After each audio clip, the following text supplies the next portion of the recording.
बुंदेलखंड क्षेत्र में विवाह योग्य युवतियों की कमी के चलते लुटेरी ठगी नकली दुल्हन गिरोह लगातार सक्रियता दर्ज करा रहा है।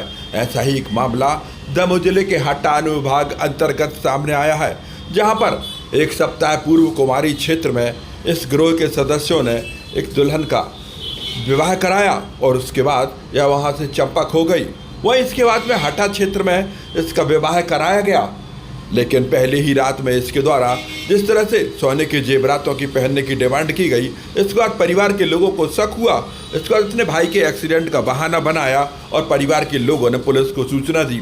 पुलिस ने इस लुटेरी दुल्हन को थाने ले गई और उसके बाद में इसके साथियों का पता लगाया, उनको गिरफ्तार किया और मामले का क्या कुछ खुलासा हुआ, आइए एसडीओपी महोदय के चाहे सुनते हैं। दमोह जिले में थाना हट्टा के अंतर्गत मनोज नेमा नाम के व्यक्ति द्वारा शिकायत की गई थी कि उसके साथ विवाह के संबंध में ठगी हुई है, जिसके उपरांत जांच में ये पाया गया कि रेखा तिवारी परिवर्तित नाम, जो कि असल नाम उमा लोधी है, उसके द्वारा और उसके गिरोह के साथ मिलकर मनोज नेमा के साथ ठगी कर विवाह किया गया।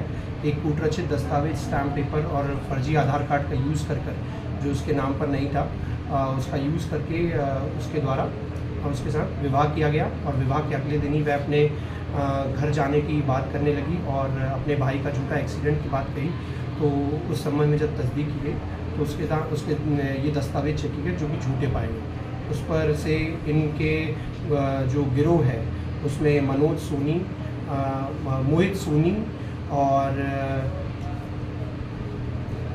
सचिन तिवारी, रम्मू लोधी, दीनदयाल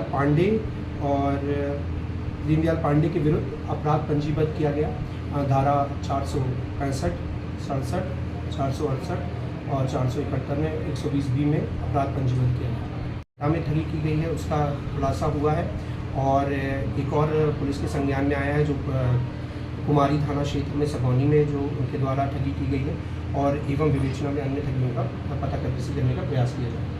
पटियाला ब्लॉक के मगरौल की जानकारी आई थी कि मगरौल में भी ठगी की गई। हाँ, अभी वर्तमान में इनका कल PR लिया जाएगा अभिरक्षा को लेकर। उसके बाद इनसे पूछताछ कर और कहाँ इनके द्वारा जो दस्तावेज कैसे बनाए जाते थे और इनके द्वारा कहाँ इनकी गैंग में कैसे किन लोगों को कैसे संपर्क किया जाता था, लोगों को चिन्हित किया जाता था, जिनकी शादियाँ नहीं हो रही थी उनको किस प्रकार से चिन्हित किया जाता था, इस संबंध में संपूर्ण विवेचना की जाएगी। कब से है गिरोह संचालित है, कब से है अंजाम दे रहा है घटना के? अभी वर्तमान में तो यह 2-3 महीने से है ग्रुप एक्टिवेटेड और पूर्व की इनकी जानकारी निकलवाएंगे।